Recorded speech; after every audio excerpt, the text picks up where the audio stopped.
सबसे पहले तो आप सभी को मेरा नमस्कार। अब मैथ के बाद में सबसे ज़्यादा कमेंट्स आ रहे हैं साइंस को लेकर कि पहले आप साइंस का वीडियो बनाइए, हमारे ग्रुप डी एग्ज़ाम सामने आ रही है, तो हम पहले साइंस को लेकर डिस्कस कर लेते हैं।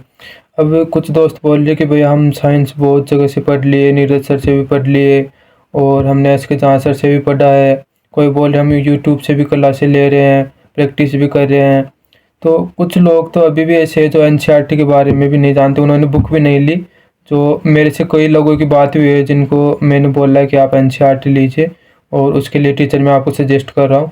अब कुछ बोले सर हमने एनसीईआरटी ले ली फिर भी हमसे क्वेश्चन नहीं बन पा रहे हैं। एनसीईआरटी की लैंग्वेज थोड़ी हार्ड है, तो एनसीईआरटी को क्लियर कहाँ से करना है, कौन सा टीचर आपको चैप्टर वाइज करवाएगा, एनसीईआरटी पढ़ने का आपको सबसे बेस्ट तरीका बताऊँगा जो एक बार में आपके माइंड में सेट हो जाएगा।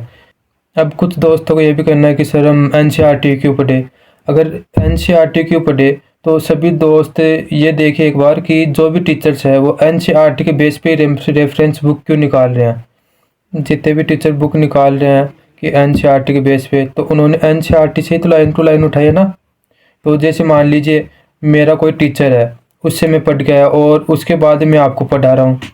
इसके अलावा डायरेक्ट आप उसी टीचर के पास चले जाइए जहाँ से मैं पढ़ रहा हूँ, तो कितना अंतर हो गया। आप मेरे लेवल के नहीं हो गए क्या, मेरे लेवल के हो गए ना। तो यही बता रहा हूँ कि आप जो टीचर एनसीईआरटी के बेस पे रेफरेंस बुक बना रहा है उसकी जगह आप डायरेक्ट एनसीईआरटी से पढ़ो ना, उसके बाद में रेफरेंस बुक लगाओ। उसके लिए मना थोड़ी कर रहा हूँ, लेकिन पहले थ्योरी तो पढ़ो। तो एनसीईआरटी लेने का मतलब यही नहीं है कि आपने एनसीईआरटी ले ली, उसको पढ़ लिया और क्वेश्चन बनने लग जाएंगे। एनसीईआरटी की लैंग्वेज थोड़ी सीबीएसई लेवल से हार्ड है। जिस रेफरेंस बुक आती है उसमें एनसीईआरटी से उठा के उसके बेस के आधार पर रेफरेंस बुक बनाई जाती है, और जिनके पास पहले से एनसीईआरटी बुक है वो उसको खोल लेते हैं, अंडरलाइन कर लेंगे और क्वेश्चन प्रैक्टिस कर लेंगे। अब जैसे टेस्ट देने बैठते हैं उनसे क्वेश्चन नहीं बन पाते हैं। तो मैं आपको बताऊंगा एनसीईआरटी के चैप्टर वाइज से कौन सा टीचर पढ़ाएगा। एनसीईआरटी पढ़ने से ही पूरा काम नहीं होगा। अब एनसीईआरटी के साथ साथ आपको टीचर की क्लास भी लेनी है। मैं आपको 3 स्टेप्स में बताऊंगा एनसीईआरटी कैसे पढ़ना है आपको। सबसे पहले आपको एनसीईआरटी बुक लेनी है मार्केट से। उसमें जैसे जो भी चैप्टर आपको क्लियर करना है उसको यूट्यूब पे जाना है और वहाँ पे सर्च करना है। आपको एनसीईआरटी ट्यूटोरियल के नाम से चैनल है, वहाँ से आपको जो भी चैप्टर कंप्लीट कर रहे हो उसको लिखना है। जैसे हमने लिखा class 10 chapter number 6 NCERT tutorial. तो इसमें जो ये क्लास है इसको आपको चैप्टर के साथ में बुक को साथ में लेनी है और ये क्लास कंप्लीट करनी है आराम से। अगर आपको सर की थोड़ी स्पीड कम लग रही है तो आप 1.5 में करके देख लेना, जैसे मैंने भी किया था। क्यों, ये सर सभी बच्चों के लिए लेके चलते हैं, जिसको कम लगती है वो स्पीड बढ़ा के देख सकता है। अब आपको दूसरा काम ये करना है कि सर ने जो भी चैप्टर में अंडरलाइन कराई है वो बुक में आपको अंडरलाइन कर लेनी है। उसके बाद में आपको नोटबुक में जो अंडरलाइन है उनको लिखना है जाकि ताकि आप दोबारा वो चैप्टर कंप्लीट करो तो आपको पूरा चैप्टर ना पढ़ना पड़े, जो इंपॉर्टेंट लाइन है वो पढ़ना पड़े और आपका टाइम भी ख़राब ना हो। अब तीसरा काम ये है, जो आपने नोट कर लिए उनको आपको बार बार रिवाइज करते रहना है। चैप्टर को उठा के देखना है कौन कौन से टॉपिक इंपॉर्टेंट लगाया आपने, उनको रिवाइज करना है। ऐसे एक एक चैप्टर पूरा क्लियर करना है। जब एनसीईआरटी के पूरे चैप्टर कंप्लीट हो जाए तो आपको एनसीईआरटी ट्यूटोरियल चैनल से ही उसमें सर्च करना है कि 9th के एमसीक्यू क्वेश्चंस। तो उसमें पूरे एमसीक्यू कराए हुए जो पीछे 82% में है, एक एक चीज़ समझाया हुआ है और बीच में जो जो मेन टॉपिक है, जो मेन अंडरलाइन है उनका भी रिवाइज कराया हुआ है, जैसे मैंने भी किया था। ये सब करने के बाद में आपको अब जिस टीचर से पढ़ना है, जैसे एस के जा सर है, नीरज सर है, कोई लड़का बोल रहा है कि हमने RWA से बैच ले रखा है, कोई बोला कौटिल्य से ले रखे हैं, कोई साहिल सर के भी बैच जिनमें साइंस चल रही है, कोई आदित्य रंजन विक्रमजीत वाले ऐप है उन पे भी साइंस का बैच चल रहा है, कोई खान सर के ऐप से भी साइंस पढ़ रहे हैं। तो आप जिस भी टीचर से साइंस पढ़ रहे हैं और पहले आपने एनसीईआरटी की है तो आपको उसमें तुरंत डिफरेंस समझ में आ जाए, क्या डिफरेंस है क्या नहीं है, क्या चीज़ें स्किप करनी है। सबसे मेन पॉइंट तो ये स्किप क्या चीज़ें करनी है, पूरी चीज़ें पढ़नी है या नहीं है, कौन सा चैप्टर इंपॉर्टेंट है। या आप एनसीईआरटी पढ़ोगे तो सब समझ में आने लग जाएगा। और आपको सच में ही एग्ज़ाम में टॉप करना है, अच्छा स्कोर करना है तो पहले एनसीईआरटी कीजिए, उसके बाद किसी भी टीचर की प्रैक्टिस बुक ले लीजिए, तब मैं मना नहीं करूँगा। लेकिन पहले ही आप प्रैक्टिस बुक लगा रहे हैं तो ये गलत चीज़ है। पहले आप एनसीईआरटी अच्छे से क्लियर कीजिए, उसके बाद किसी भी टीचर की रेफरेंस बुक जो आपको बेस्ट लगे आप मन की शांति के लिए मार्केट से रेफरेंस बुक खरीद लेते हो किसी भी टीचर की कि हाँ मैंने साइंस पढ़ी है, मन में शांति हो गया पढ़ी है। जब एग्ज़ाम बैठते हो तो क्वेश्चन बन नहीं पाते हैं। लेकिन मैं गारंटी लेता हूँ आप एनसीईआरटी पढ़िए पहले, जैसे मैंने बताया चैनल से एक एक चैप्टर कंप्लीट कीजिए। और उसमें वहाँ प्ले लिस्ट भी बनी हुई है, 9th की अलग प्ले लिस्ट है, 10th की अलग प्ले लिस्ट है। और प्ले लिस्ट नहीं भी मिलती है तो आपको डायरेक्ट चैनल पे सर्च मारना है, जो चैप्टर है क्लास लगा के चैप्टर नंबर लगा के आगे बस एनसीईआरटी ट्यूटोरियल लगा देना, उसमें वो पूरा चैप्टर आ जाएगा। और सबका ये करना है कि हमें प्रैक्टिस भी लगानी है। तो पहले एनसीईआरटी में जो अभ्यास प्रश्न है वो कीजिए ना पीछे। अभ्यास प्रश्न ये करना क्यों जरूरी है ये भी बताऊंगा आपको। और सभी टीचर्स एनसीईआरटी को बेस मान के क्यों बना रहे हैं, ये आपको फिर जब रेफरेंस बुक दे रहे हैं तो ये क्यों नहीं बोल रहे कि आप एनसीईआरटी बुक लाके पहले उससे भी थ्योरी क्लियर कीजिए। अगर ऐसे बोलने लग जाएंगे तो उनका बैच कौन लेगा, उनसे कौन पढ़ेगा। तो यदि आप पहले ही एनसीईआरटी लेके चल रहे हो, रेफरेंस बुक भी आपकी समझ में आएगी। आपको फोर्थ काम ये करना है कि जो आपने एनसीईआरटी से नोट्स बनाए हैं क्लास को देख के वो, और जो एनसीईआरटी की बुक है इनसे आपको पढ़ना है, रिवाइज करना है बार बार।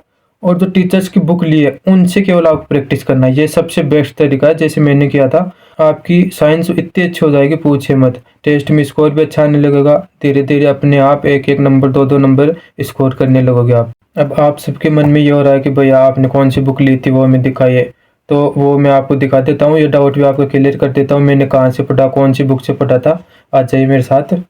तो आ जाइए हम अपने साइंस की बुक की बात कर लेते हैं। जो ये कल वाली मैथ की बुक है और ये साइंस की है, जो नीचे नोट्स है मेरे और ये बुक्स वगैरह है। तो सबसे पहले 9th की एनसीईआरटी बुक देख लीजिए आप। देखिए ये मेरे क्वेश्चन लगाए हुए हैं, ऐसे मैंने मार्क कर लिए थे इसे। ये देखिए ये मेरे एक एक इस टॉपिक अंडरलाइन के जो क्वेश्चन लग रहा था उसको मैंने यहाँ लिख दिया है। ये देखिए आप एनसीईआरटी पढ़ोगे तो आपको खुद पे खुद पता चल जाएगा, जब यूट्यूब से क्लास लेके पढ़ोगे। ऐसे सर आपको अंडरलाइन करा देंगे, जो भी टॉपिक हो उसको इम्पोर्टेंट लगवा देंगे, एग्जाम में आपकी दिक्कत नहीं आएगी। किसी भी चीज़ में देख लो, ये देख लीजिए गुरुत्वाकर्षण वाला चैप्टर है, ये एक एक फॉर्मूला कैसे फॉर्मूले बने हैं फिजिक्स के सब आ गए इसके अंदर। ये देखिए। और बात करें तो ये कार्य तथा ऊर्जा वाला चैप्टर आ गया। ये देखिए जो बहुत ही इम्पोर्टेंट है रेलवे के अंदर, तो इनसे एक का एक फॉर्मूला ऐसे कैसे आता है, कैसे फॉर्मूले बने हैं, सब टीचर आपको क्लास में समझाएगा।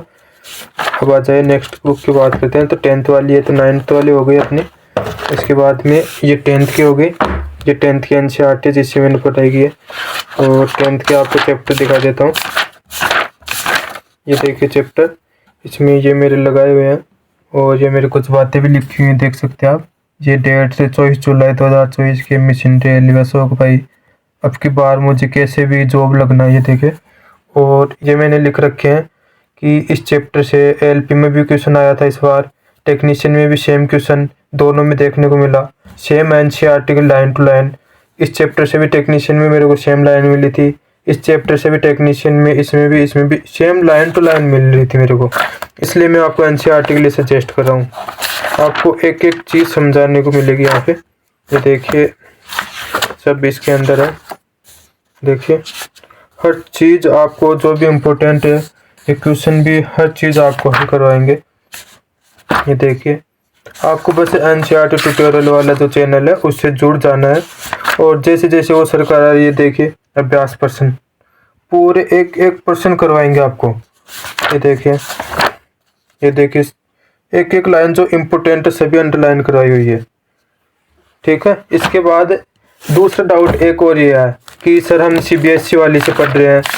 हाँ तो ये देखिए सीबीएसई वाली मेरी पढ़ी है और ये एनसीईआरटी है, तो मैं दोनों में आपको दिखा देता हूँ। इसके ये चैप्टर है और इसके चैप्टर आपको दिखा देता हूँ क्या डिफरेंस। ये देखिए इसमें डिफरेंस है, इसमें से कुछ चैप्टर हटा दिए और इसमें जो चैप्टर हटाए उनको साइड कर दिया गया है। आपको सीबीएसई और एनसीईआरटी में अंतर दिखाता हूँ। इसमें जैसे आपने कोई भी चैप्टर ले लिया, जैसे हम कोई भी ले लेते हैं, देखिए जैसे ये कौन सा आ गया, ये देखिए प्रकाश वाला चैप्टर है ना, ये देखिए प्रकाश का चैप्टर है। ओके अब हम यही चैप्टर एनसीईआरटी में निकाल रहे हैं, आपको अंतर खुद ब खुद सामने आ जाएगा। ये प्रकाश का चैप्टर 148 नंबर पे। ये देखिए सीबीएसई वाली और इसकी जो लैंग्वेज है बिल्कुल भी अलग है, इसे सेम तो है ही नहीं। सीबीएसई में बच्चों के लिए है, लेकिन एनसीईआरटी में थोड़ी हार्ड लाइन है जो आपको एक एक लाइन अच्छे से समझनी पड़ेगी और वो आप क्लास लेके समझोगे, साथ में बुक लेके, तभी समझ में आएगी। ये देखिए, एक एक चीज़ लिखवाएंगे आपको। ये देखिए, हर चीज़ लिखी हुई है। ये देखो, पूरे टॉपिक ऐसे कैसे ये अभ्यास प्रश्न भी कराए हुए हैं, देखिए सारे। इसके बाद हम बात करते हैं कि मैंने इनके बाद में प्रैक्टिस के लिए कौन सी बुक ली थी। तो ये देखिए, ये जीव विज्ञान के तो मेरी पूरी पढ़ी हुई है। आप देखिए, कम से कम मैंने 4-5 बार पढ़ लिया होगा इस बुक को। और इसमें ये क्वेश्चन है, देखिए कम से कम 4-5 बार निकाल लिया इनको पूरों को। तो पूरी पढ़ी हुई है आपको, ये देखिए। और इसके बाद में रसायन विज्ञान की आ गई है सेम, ये भी मेरी पूरी पढ़ी हुई है। ये देखिए, जब आप एनसीईआरटी पढ़ लेते हो उसके बाद में ये बुक पढ़ो तो मज़े आए। ऐसे डायरेक्ट पढ़ते हो आपको समझ में नहीं आ रहा है, सब ऊपर से जा रहा है, क्या मतलब है। ऐसे वो भौतिक विज्ञान की थी, वो मेरे दोस्त के पास है। इसके बाद बात करें तो ये देखिए, ये बुक कोई भी टीचर आपको सजेस्ट नहीं कर रहा है, लेकिन मैं कर रहा हूँ। ये वन लाइनर है, जो आप एनसीईआरटी में पढ़ोगे वो इसमें अच्छे से दिया हुआ है, मेरे खुद की पढ़ी हुई है। ये देखिए, अंदर से दिखाता हूँ आपको, ये आप देख लेना मंगाना चाहो तो। इसके बाद में ये देखिए, आपको वन लाइनर के टाइप में से अच्छे अच्छे क्वेश्चन मिलेंगे। ये देखिए, ये देखिए, मतलब हर चीज़ मिलेगी आपको, जहाँ तक मेरा मानना है। प्रैक्टिस के लिए ये भी ले सकते हो। और अब बात आ रही है कि कुछ लड़के बोले सर हमने आज के जाके बुक ली है, तो कोई बात नहीं, आज के साथ सर की बुक दिखा देता हमें। ये देखिए, इनमें मेन चीज़ मेरे को ये अच्छी लगी, जो ग्रुप डी एनटीपीसी में डायग्राम बेस्ड क्वेश्चन आते हैं। ये आपको 100 क्वेश्चन दे रखे स्टार्टिंग में। ये देखिए, मेरे पढ़े हुए हैं पूरे। ये स्टार्टिंग में 88 क्वेश्चन है, ये जो एग्ज़ाम में डायरेक्ट पूछते हैं ऐसे डायग्राम देके, जिनमें आपको एक एक पार्ट समझ में आएगा। ये अच्छी चीज़ है इसमें, अगर आप लेना चाहो तो। और इसमें बीच में पढ़ोगे आपको, इसमें दुनिया भर की चीज़ें, आपकी उम्र बीत जाएगी इनको पढ़ते पढ़ते। इसमें कुछ ये विविध के प्रश्न दे रखे, वन लाइनर क्वेश्चन भी है थोड़े बहुत है, जो अगर आप पढ़ना चाहो तो है, 2-3 पेज है। और इसके बाद जो ये दे रखे हैं, देखिए ये वाले, इनमें लगा सकते हो आप। जैसे ये डायग्राम बेस दे रखे हैं, उत्तक है। उत्तक तो आपको एनसीईआरटी से जितने समझ आएंगे वो नहीं आएंगे, और सीबीएसई में इससे भी अच्छा दे रखा है उत्तक के मामले में बात करें तो। आप पढ़ना चाहो तो पढ़ भी सकते हो, मैंने भी पढ़ी है थोड़ी बहुत, पूरी तो नहीं पढ़ी। जैसे लाया था मैंने थोड़ी बहुत पढ़ के ऊपर से रख दी, बाकी मैंने पूरी चीज़ें इसमें नहीं पढ़ी है। और ये मेरे नोट्स हैं, तो सबसे पहले मैंने ये वाले नोट्स बनाए थे 2019 के अंदर। ये देखिए, ये मेरे लिखे हुए हैं कि हाँ ये इतने पेज नंबर पे हैं सब। ये मेरे पुराने हैं, जो भी अपडेट होता था मैं इनमें अपडेट करते रहता था, लेकिन नोट्स से 2019 अब तक मैंने संभाल रखे, आप देख सकते हो।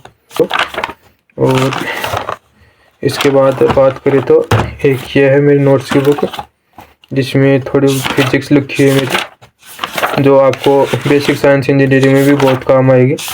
और ये मेरे पीछे जगत प्रणाली से लेके लिखे हुए हैं, जो बच्चों को बहुत ही हार्ड लगती है। इसी को लेके मैंने बहुत दिनों से ऐसे अलग अलग जगह से ढूंढ के मेहनत कर करके अच्छे से बनाया है। ये प्लांट जगत वगैरह सब आ गए इसके अंदर। ये देखिए, उत्तक आ गए। उत्तक के लिए मैंने ऐसे बनाए जो एनसीईआरटी में आपको बहुत ही अच्छे तरीके से मिलेगा पढ़ने को। उत्तक की जो एनसीईआरटी ट्यूटोरियल चैनल है वो सर बहुत अच्छे पढ़ाया, मैंने खुद पढ़ा उनसे। तो हमने ये बुक्स की बात कर ली, नोटबुक की बात कर ली, हमने बुक्स की बात भी कर ली, और सीबीएसई और एनसीईआरटी में क्या अंतर ये भी बता दिया। क्योंकि एनसीईआरटी की लैंग्वेज थोड़ी डिफ़िकल्ट है, इसके लिए मैंने आपको टीचर सजेस्ट किया है। ये टीचर बेस्ट है एनसीईआरटी के लिए, इसे पढ़ के देखना, आपको एक एक चैप्टर क्लियर कराएंगे। और जिन भी भाई के पास एनसीईआरटी बुक नहीं है वो ले आना, मैं वो पिन कर दे रहा हूँ मैं यहाँ पे। ये वाली एनसीईआरटी बुक लेनी है आपको। और जिनको भी मैंने बोला है कि आप एनसीईआरटी बुक ले लो, वो भाई लेके मेरे को मैसेज कर देना, मैंने ले लिया भैया। इतना सब करने के बाद आपने एनसीईआरटी पढ़ ली, क्लास भी ले ली, क्लास के साथ आपने एनसीईआरटी कंप्लीट की है। और जो एनसीईआरटी कंप्लीट की उसके नोट्स बना के आपने रिवाइज करके प्रैक्टिस बुक भी लगाई है। इसके बाद आप टेस्ट लगाइए, कोई भी प्लेटफॉर्म हो, चाहे टेस्ट बुक हो, चाहे RW हो, या और भी कोई टीचर का प्लेटफॉर्म हो, वहाँ टेस्ट लगाइए। आपको खुद ब खुद पता चल जाएगा कि एनसीईआरटी की वैल्यू क्या है। सभी टीचर्स एनसीईआरटी को लेके ही क्लासें ले रहे हैं। किसी भी टीचर की बुक पे देख लेना आप, एनसीईआरटी लिखा हुआ मिल जाएगा आपको। और कोई भी एग्ज़ाम में बैठे जो अभी ग्रुप डी की एग्ज़ाम लगने वाली है, इसमें ये एनसीईआरटी इतनी काम आएगी आप पूछे मत। अब ये जो ग्रुप डी की एग्ज़ाम लगने वाली है, इसमें साइंस सबसे ज़्यादा महत्वपूर्ण है। जहाँ साइंस के स्टूडेंट हैं वो भी ग्रुप डी की एग्ज़ाम में मात खा जाते हैं, क्योंकि ग्रुप डी के एग्ज़ाम को हल्के में मत लेना आप।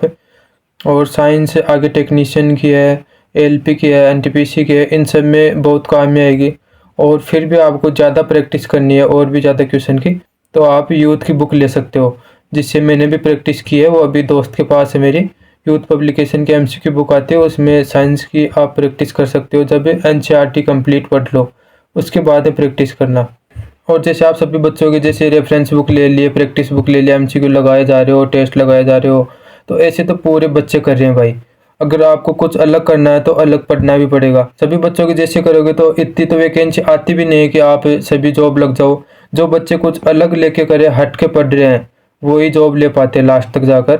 जो चीज़ें मैंने बताई है इनको आप अच्छे से कर लीजिए, फिर आपको कोई साइंस में रोकने वाला नहीं है। आप एनसीईआरटी में इतने तैयार हो जाओगे तो किसी भी रेफरेंस बुक से प्रैक्टिस करोगे, आप ऐसे क्वेश्चन लगाओगे फटाफट फटाफट। और बात रही भाई पढ़ाई की, तो देखो पढ़ाई तो हमें करनी पड़ेगी। घर की स्थिति ऐसी इकोनॉमिकल अच्छी बनानी है तो भाई मेहनत तो करनी पड़ेगी। अब हम स्टूडेंट्स के पास ऐसे ज़्यादा ऑप्शन भी नहीं होते कि हम और कुछ कर ले, कि जो बच्चा पढ़ रहा है वो काम भी नहीं कर पाएगा कहीं। और यार हम लोगों के पास और कोई ऑप्शन भी नहीं है पढ़ने के सिवा। तो मैं जहाँ तक बोल रहा हूँ आप अच्छे से मन लगा कर पढ़िए। जहाँ तक है इसी बार सिलेक्शन लीजिए। और एक भाई ने बोला था कि भैया लास्ट में एक मोटिवेशन लाइन भी लिख के देना, तो मैं ये लगा रहा हूँ, आप देखना। ये लाइनें मैंने लिखी थी जब मैं बार बार फेल हो रहा था, तब मैंने खुद के लिए लिखी थी, खुद को कॉन्फिडेंस देने के लिए। और चलो दोस्तों, मैंने जितना भी समझाया उसको अच्छे से करना। अब के लिए इतना ही। टेक केयर, धन्यवाद।